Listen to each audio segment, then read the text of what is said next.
स्वयंशासित महाविद्यालय 60तम सुनक्षेत्र दिवस पालन हो व्यासनगर स्वयंशासित महाविद्यालय 60तम सुनक्षेत्र दिवस पालन हो अनुष्ठित दिवस में मुख्य अतिथि भाव कोराई विधायक आकाश दास नायक जोगदे उद्घाटन करते एवं महाविद्यालय विभिन्न विभाग श्रेणीगृह और छात्री निवास गृह गुड़ी बुली देखी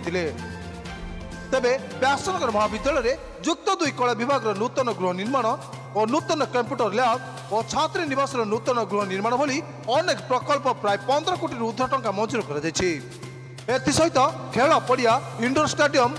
और अन्य छोट बड़ समस्या रही तुरंत समाधान कर प्रतिश्रुति देते विधायक आकाश दास नायक। व्यासनगर ऑटोनोमस कॉलेज होची आमर निजर कॉलेज आम समस्त कॉलेज एवं ए कॉलेज सहित व्यासनगरवासी भावावेग जड़ित हो रही आज बड़ खुशी कथा जे कॉलेज व्यासनगर ऑटोनोमस कॉलेज 60तम जयंती पालन करा सुनक्षेत्र दिवस पालन करा तेणु ये फाउंडेशन डे अवसर में कॉलेज रे अनेक गुड़े नूतन प्रकल्पर शुभ उद्घाटन +2 आर्ट्स नूतन बिल्डिंग्स आज शुभ उद्घाटन होता सहित कंप्यूटर लैब रो शुभ उद्घाटन एवं तत्सहित अन्य केतोटी जगह पानीय जल व्यवस्था अन्य किसी छोट बड़ अनेक गुड़े प्रकल्प शुभ उद्घाटन कही रखा चाहे जे व्यासनगर ऑटोनोमस कॉलेज आगामी दिन में निश्चित भाव में सारा ओडिशार एक आदर्श कॉलेज रे परिणत हम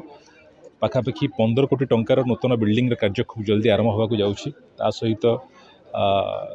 लेडीज हॉस्टेल एवं खेल पड़ियार उन्नतीकरण इंडोर स्टेडियम उन्नतीकरण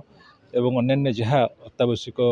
आवश्यकता रही आम पिलामानकर पाठपढ़ाई से सबू दिगरे सरकार अर्थ मंजूर करेंगे निश्चित भाव में मोर इच्छा आशा रही व्यासनगरवासी मैंने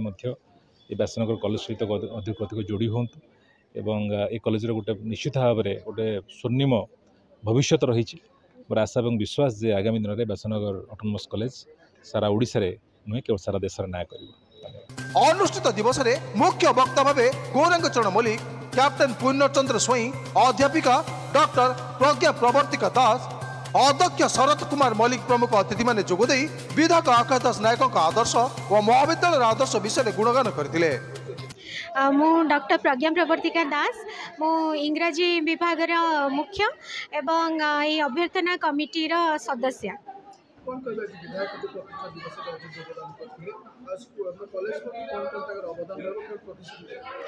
देखो विधायक तो आम कॉलेज सुजोग्य छात्र तेणु यही कॉलेज प्रति निष्ठा भल पाइबा सब बेले अच्छी एवं आज से वन महोत्सव कार्यक्रम रे आम छात्री निवास को जाइथिले पश्चिम एवं पूर्व छात्री निवास रे वृक्षरोपण होता एवं तत्सहित से हॉस्टल गुड़िक बुलिकी कौटी केते आवश्यकता रही से गुड़िक परिदर्शन करथिले पिलामाने मध्य तांकर दाबी रखिथिले कि तांकर आउरी किछि आवश्यकता रहउची भलरे रहिबा पई एवं नुआ हॉस्टल मध्य इनागुरेशन हेबार अछि एवं आज गोटे नुआ बिल्डिंग मध्य इनागुरेशन हेछि विशेष करी से तांकर लक्ष्य आभिमुख्य को पिलामानक संगरे बांटी चंती एवं आजिर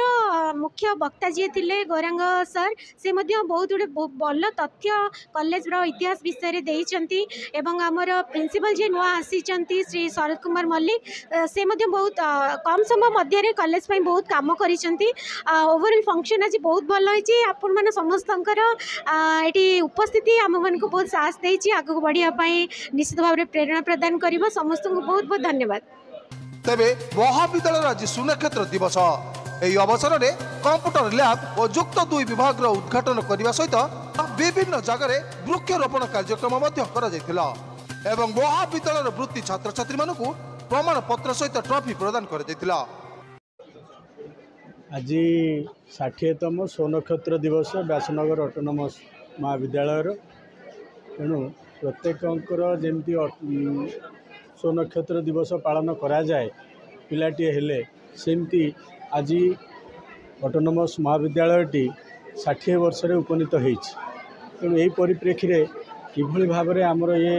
ऑटोनोमस महाविद्यालयटी आहरी आगक जीव एक विश्वविद्यालय रे परिणत हब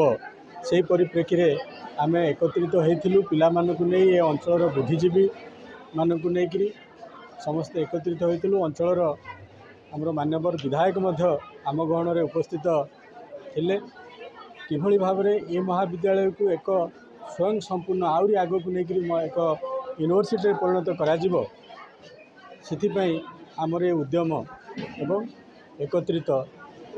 ହେଇଛି। उक्त कार्यक्रम में अध्यापिका और अध्यापकों समेत शताधिक छात्र छात्री माने उपस्थित रही। जाजपुर प्रशांत कुमार पात्र रिपोर्ट न्यूज 1 ओडिशा।